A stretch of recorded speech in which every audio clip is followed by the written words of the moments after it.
Hello, leaders. This is your friendly neighborhood corporate consultant, Christina Isenhower with First Sun EAP, and I'm back with Well, Hello, Leader. Now, in our November Neighborhood News leadership article, it is a great article all about loyalty and commitment. How do we express appreciation and recognition as leaders and managers to employees who are committed and engaged in the work that they do? And there's some really great specific ideas and strategies in that article, and I encourage you to check that out.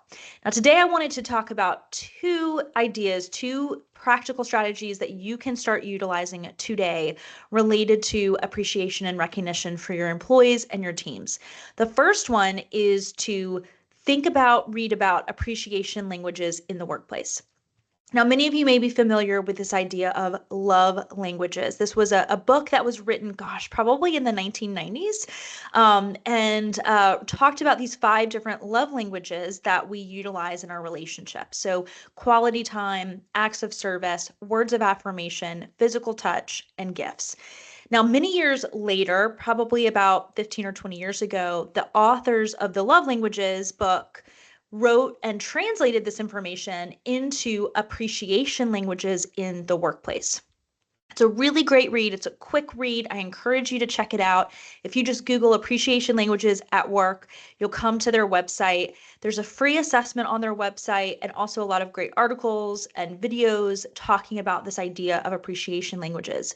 The reason I think that this is a really cool tool and strategy is because the research shows that many times, we try to express appreciation in the language that we want to be appreciated, not in the language of the recipient. So if I am trying to appreciate and recognize my employee, I might think, okay, my appreciation language is quality time. And so I'm going to assume that my employee also wants that quality time.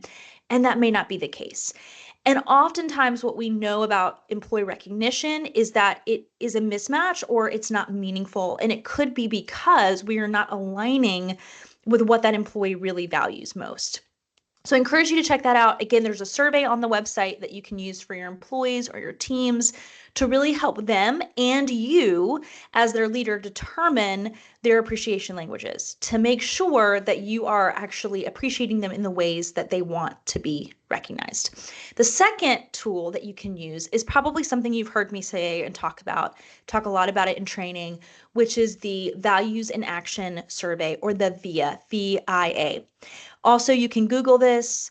Sometimes it's called character strengths, but there's a free survey on that website as well that you can utilize, and it ranks about 20 to 24 values or character strengths.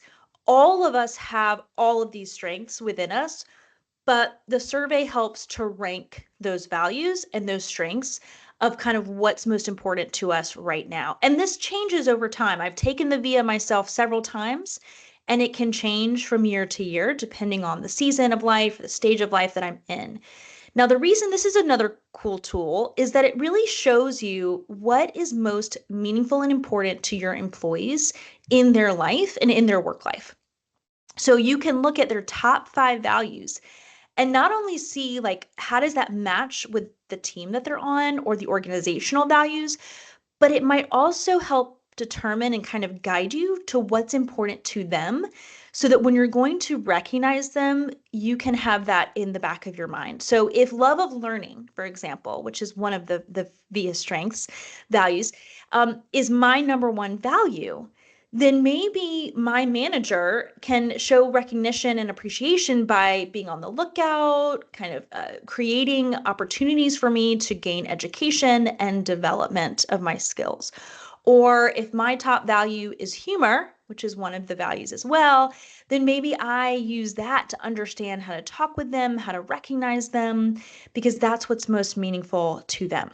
So 2 strategies that you can utilize today with free options: appreciation languages, the VIA Strengths survey.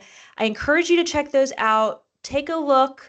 See how you can use them with your employees and your teams today to start recognizing people in the way that they really want to be recognized. The last tip that I'll give you is that last year, at the end of 2024, one of our WIN sessions, What's Important Now sessions, was all about employee recognition. There's a recording of that on our website. If you go to our training and development page at firstsoneap.com, you can gain access to that, listen to that, get some ideas from that as well. As always, let us know at First Son EAP how we can be helpful. And until next time, stay curious, and I hope to see you around the neighborhood.